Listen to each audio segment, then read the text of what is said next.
The next question. So, which of the following variables can be labeled as organismic variable? The options are task complexity, intelligence, errors made while learning task, and finally heart rate. So, A is 4 only. B is 2 and 4 only.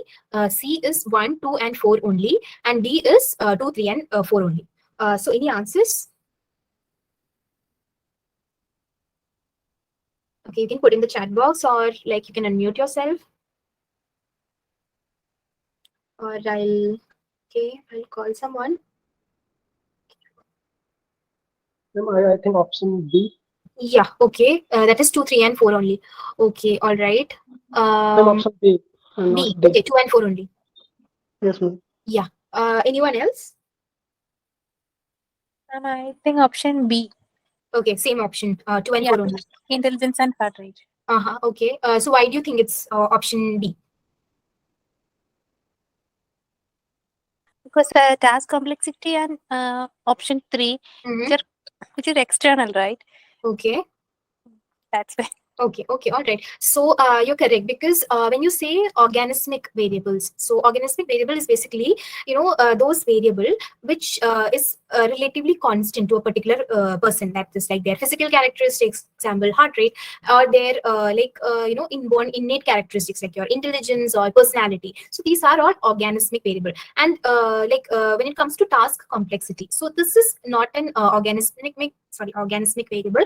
It is a stimulus variable. That is, as you said, it's an external factor in the environment that excites your receptors. But when it comes to errors made while learning tasks, it is not an external thing, but it's a response to a particular stimulus. So it's a response measure instead of a stimulus measure. Okay. So the answer is B, 2 and 4 only. That is intelligence and heart rate. Okay. The next question, again another assertion and reasoning question.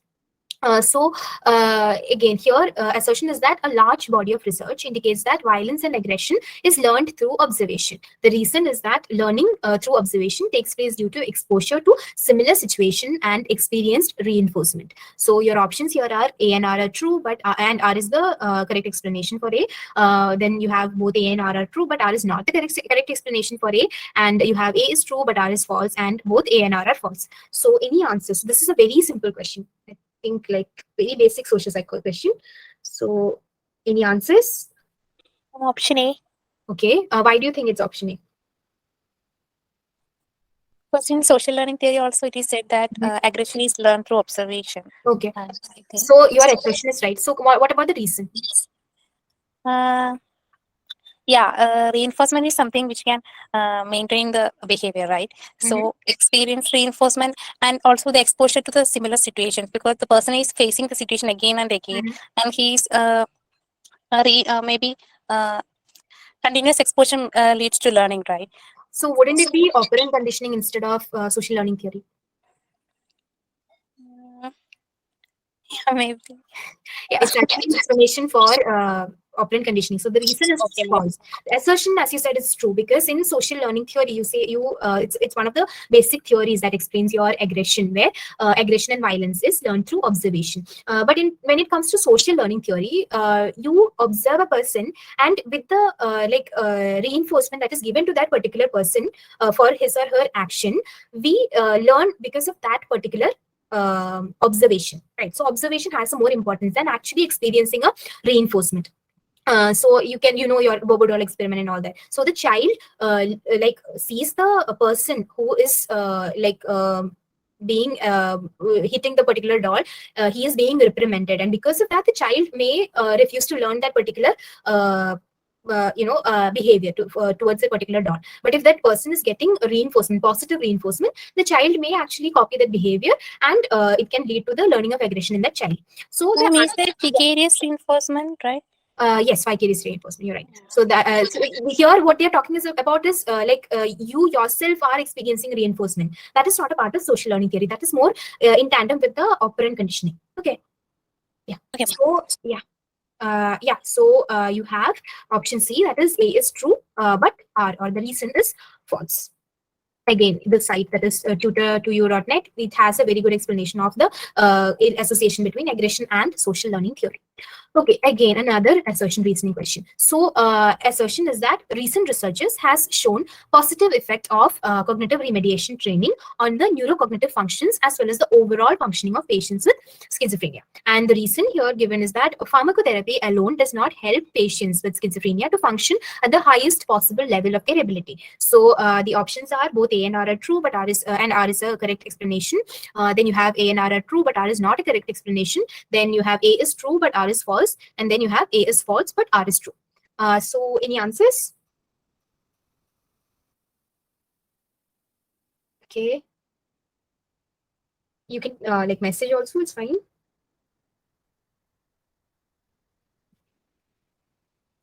Okay. Okay. Nikki, can you unmute yourself? I'm calling the name that's given here. So yeah. Ma'am, A. A. Okay. So why do you think it's A?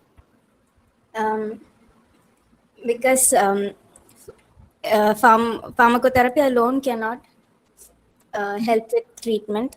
Okay. So CBT or other cognitive means psychological treatments help. Okay. In, So, okay. And what about A? Assertion. I can't hear you. Yeah. Do you think that you said that both assertion and reason are true? But do you think that that particular statement that pharmacotherapy alone does not help the patient, but you to attain the highest level possible? So does this have any connection with this like assertion that's given? Okay, it's okay. So the thing is, both A and R are true. So it is talking about cognitive remediation training and why how it can improve neurocognitive or like overall functioning of patients with schizophrenia. But the thing is, like, it just talks about your like how it can improve your thinking skills or how it can improve schizophrenia. But when it comes to pharmacotherapy, that is like another topic as such, right? So pharmacotherapy, so that is a that particular reason given, that is pharmacotherapy, it can alone not help patients in schizophrenia to function at the highest possible level of their ability. So that is true, but that is not actually a reason for your assertion or A. Okay, so the answer is B. That is both A and R are true, but R is not the correct explanation for A. Okay. Okay. So yeah, the next question. Again, I'll match the following question. So first, in the first list, you have your concepts, and the second list, you have your explanations. So the concepts are Primack principle, maintenance rehearsal, Pygmalion effect, and activation spreading. And the explanations here are the exceptional performance by a student as a result of high teacher expectations. Then 2 is the retrieval of pieces of information based on their relatedness to one another. Then you have keeping information in working memory by repeating it to you. And finally, more preferred activity can serve as a, it can serve, yeah, as a reinforcer for a less preferred activity. And the options are A4, B3, C1, D2. Then you have A1, B3, C4, D2. Then you have C, A2, B1, C3, D4. And finally, A1, B3, C2, and D4. Okay, any answers? Option A. Okay, okay. Can you give me the explanation too? Because, ma'am, I'm only sure about Primack principle Okay. and maintenance rehearsal. Okay. So A is the only option which gives that. Yeah, okay. It's actually a good strategy, instead of, so when you are like looking at the options, right? I mean, looking at this match the following, it's very much better you look at the options. Otherwise, you're wasting your time like matching each and every one. And like some of them, as you said, you might not know about it. It's a very good strategy. Okay. Anyone else? So you said A, right? Yeah. Okay. Anyone else?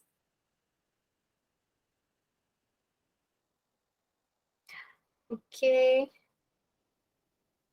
Yeah, so Sheila has said option D. Okay. Sheila, can you unmute yourself and explain why it would be option D?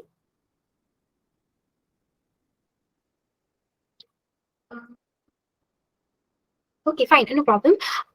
So the answer is option A itself. So as you can see, Primark principle. So it is basically the more preferred activity can serve as a reinforcer for a less preferred activity. Okay, so this is a very good explanation of how like you motivate yourself. Like if I complete this much chapters, I will like that is the less desirable activity. I will like reward myself by watching a movie, okay, or like eating, giving myself a good meal. So that is a more desirable activity. So with that activity, you reinforce this less preferred activity. That is the explanation for Primark principle.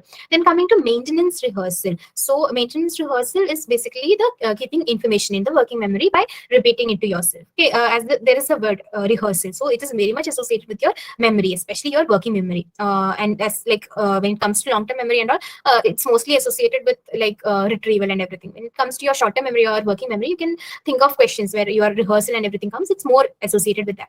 Then coming to Pygmalion effect or your Rosenthal effect. So the very famous like experiment by Rosenthal. So this is basically the exceptional performance by a student as a result of high teacher expectation. So higher expectation can cause you to perform well. So it's a type of like self-fulfilling prophecy. And finally, the option D is associated with 2. That is retrieval of pieces of information based on their relatedness to one another. Okay, that is activation spreading. It's a form of neural network model, how you retrieve information from your long-term memory. Okay, then again, you have an assertion and recent question. So the assertion is that, assertion is that the surgery is one of the methods used to understand brain behavior relations in humans, and reason is that a lesion method destroys part of the brain. So here the options are A and R are true, and R is the correct explanation. A and R are true, but R is not the correct explanation. A is true, but R is false, and A is false, but R is true. Any answers? Okay, you can put in the chat box also. It's fine. Okay. Option D. Option, sorry? Option D, ma'am. D. Okay, A is false, but R is true. Okay. Can you tell me why you thought it's option D? Ma'am, I never come across it like surgery as one of the method, but lesson method it is there. Okay, all right. And lesions do like destroy part of your brain. Yes. So basically, you don't use surgery as one of the methods to understand brain behavior relations in humans, because in humans it is not an ethically valid practice, right? You cannot like pry open someone's head so that you can conduct a research, right? We have other options which is non-invasive in nature, and in case itself, if there are certain lesions that is employed, it is not in the form of surgery as such. So it's by other kind of chemical methods, or like heating or like temperature difference. That is how you do the lesion method, and it's not a method that is very much like ethically valid or ethically sound in nature, and it's not mostly done as such. Yes. So your option is that A is false, but R is true. Again, the next question. So read the following statements carefully and give an appropriate response. So the first one is that association between IQ and high status professional jobs show that such jobs require more intelligence. Then you have women tend to excel on test items that require verbal ability, vocabulary, and rote learning. Then you have only about 6% of the population score are above 140 on IQ test. And finally, an IQ score below 90 indicates mental retardation. So the options are 1, 3, and 4 are false, but 2 is true. Then you have 1, 2, and 3 are false, but 4 is true. Then you have 3, 2, and 4 are false, but 1 is true. And then you have finally 3 and 4 are false, but 1 and 2 are true. So any answers for this one? Or you can just tell me which all options you think are true, or which all options you think are false.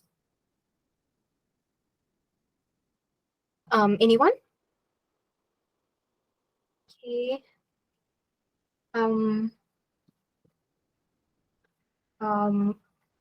Munna Harris, can you unmute yourself and like tell me which all options you think are like false or true? Okay. Or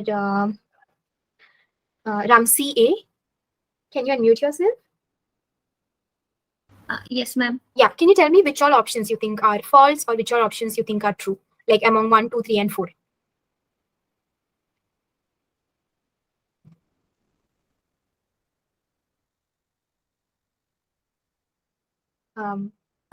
Yeah. I think option one. One. Just a second. I'll. It's okay. Yeah. I think C is the answer. I'm not sure. Okay, so you think that 3, 2, and 4 are false, but 1 is true. So why do you think that 1 is true?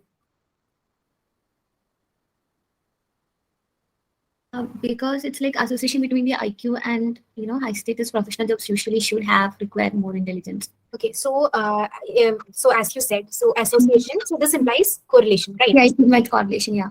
But and then that the job it requires more intelligence. So there is a causal relationship there, right? Yeah. So correlation it does not imply causation actually. Yeah. So 1 is false. Okay. Okay. What about the other options, 3 and 4? I'm not sure about the third, but I think 4 is false. Okay, 4 is false. Yes, because scores below 90, it does not indicate mental retardation. So 90 to I think 110. Yeah, yeah. This is the range of average mental IQ, average IQ score, and you need at least 70 or 75 below to be classified as mental retardation, like more appropriately intellectually disabled. Now coming to option 3 that you are not sure about, that is about 6% of the population score above 140 on IQ test. So this is a very very false statement, because you can think about your normal, normal curve, the bell-shaped curve. So here that 6 above 140, it comes in that very small category of like one standard, like after the 3 standard deviation, right? So there would be like very minimum of like 4 or 2 or 3% that is coming into play there. It's very minimal in quantity, but 6 is like a very huge number for that. So in that bell-shaped curve, that 6, it's not that popular for a score to population above 140 to have. So 3 would be false. So we found that 1, 3, and 4, it's false. So the answer would be option A, because women, they do tend to excel based on several researches on test items that requires a verbal ability, vocabulary, and rote learning. So the clue here is that verbal ability and vocabulary. So there are certain studies where in the intelligence individual difference itself, you learn that the verbal ability or vocabulary for women are like higher compared to men. Okay, so the option is option A. 1, 3, and 4 are false, but 2 is true. Okay. Yeah, so this is the basic so you can see it's very small percentage of people above 140. Basically in the normal curve, you can see that very small portion is there where it's in the genius category. Okay, so these are the how different percentage of population are there in the different scale items. All right. Yeah. So yeah, 90 and 109. This is the average IQ score. Okay. And next question. So when reliability coefficient of a test is 1, the standard error of measurement will be 1, 0, 0.5, and none of these. Okay. Anyone knows the answer? It's a very direct question. There is no like point of elimination or something. Yeah. Okay.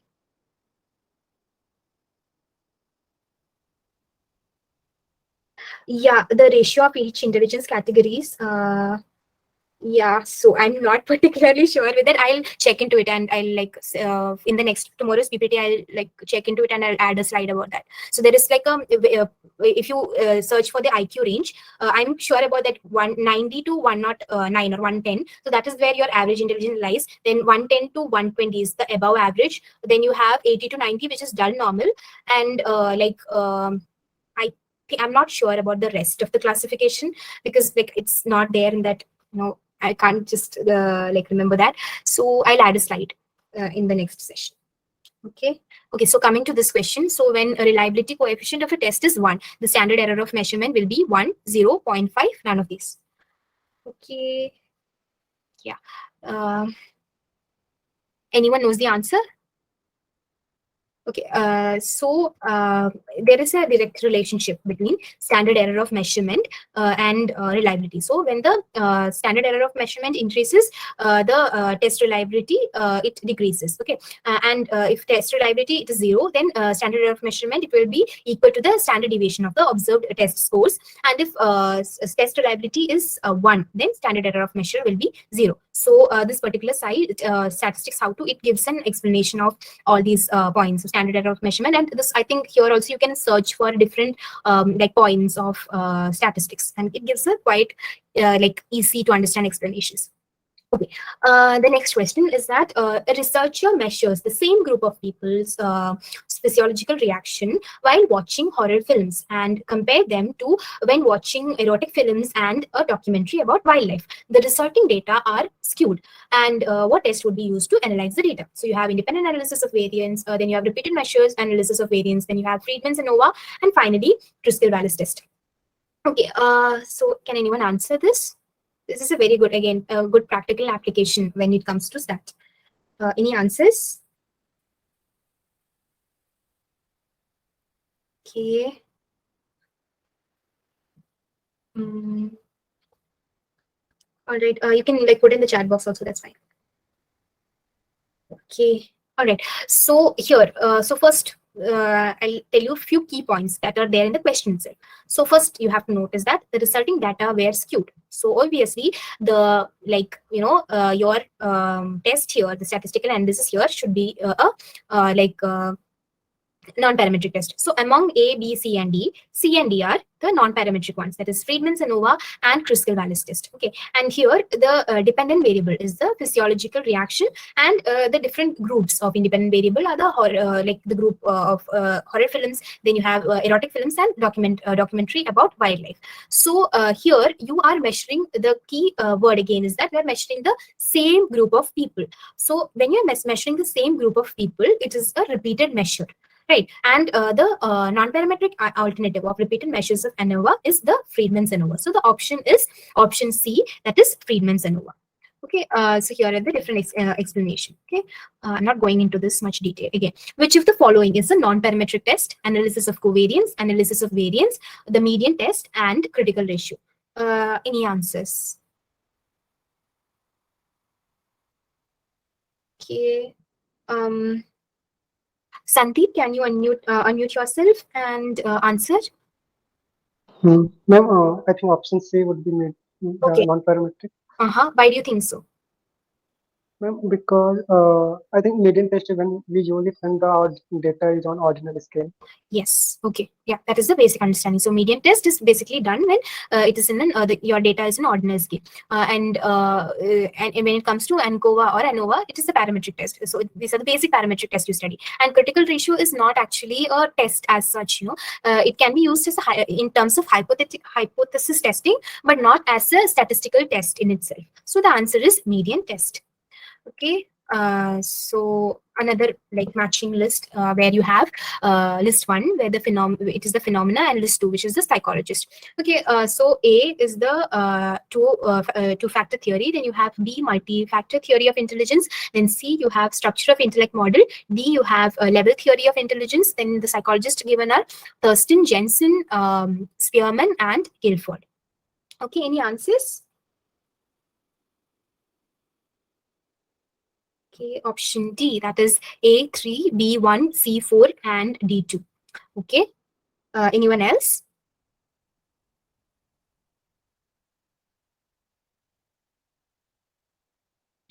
Okay, so yeah, Sheila is right. So you have two-factor theory of intelligence. So basically, when you say two-factor theory, it feels incomplete without saying Spearman. So it's Spearman's two-factor theory of intelligence. So and when you look at the options itself, you'll see that there is only one option where you have A, which is matched to Spearman, that is 3. So that is A3. So basically, it is option D.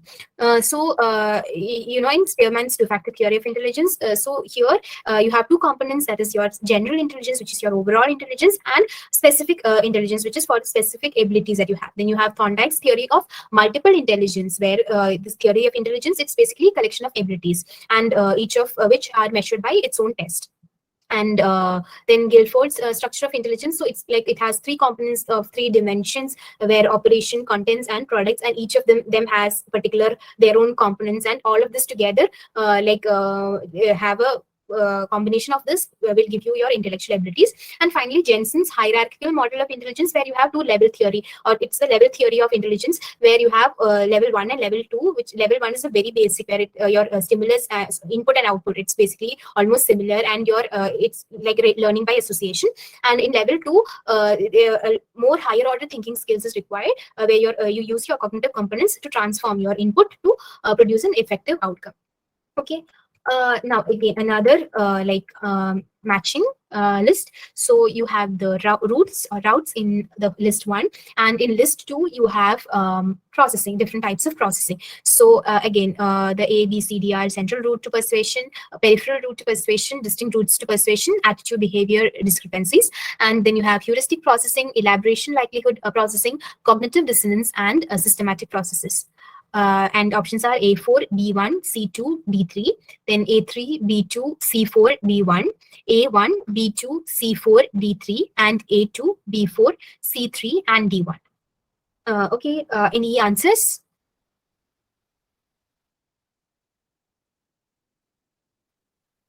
Okay. Ma'am, option A. Option A, okay. Yes, why do you think it's option A? Ma'am, option D is quite clear, like attitude behavior discrepancy leads to cognitive dissonance. And option A is like central root of persuasion, that that processing is through systematic processing. Okay. So A and D, I was sure. So based on that. Okay, okay, all right. All right. So basically, in this particular question, options A, B, and C, or like 1, 2, and 4, they basically tell you about the explanation of elaboration likelihood processing, or elaboration likelihood model, where elaboration likelihood processing has two distinct routes towards persuasion, which is the central route of persuasion through the systematic processing, and the peripheral route to persuasion, which is through heuristic processing. Okay, and the only one that is different is the attitude behavior discrepancy, which is your cognitive dissonance. Okay, so that is option A itself. Okay, yeah. So again, you have another assertion reasoning question. So assertion A is that encoding specificity states that a retrieval cue is successful only if it is present at the time of encoding. And a reason are when participants are given category names as retrieval, it enables the participants of the experiment to remember which were previously presented to them to remember. So options are both A and R are true, and R is the correct explanation of A. Then you have both A and R are true, but R is not the correct explanation of A. Then you have A is true, but R is false. And finally, A is false, but R is true. So any answers?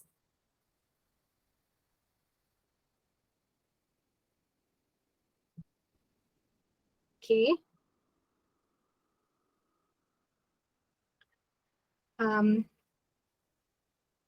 All right, so here your assertion is basically that encoding specificity, it states that a retrieval cue is successful only if it is present at the time of encoding. So this is basically true. This is one of the basic components of, or basic understanding of your encoding specificity state.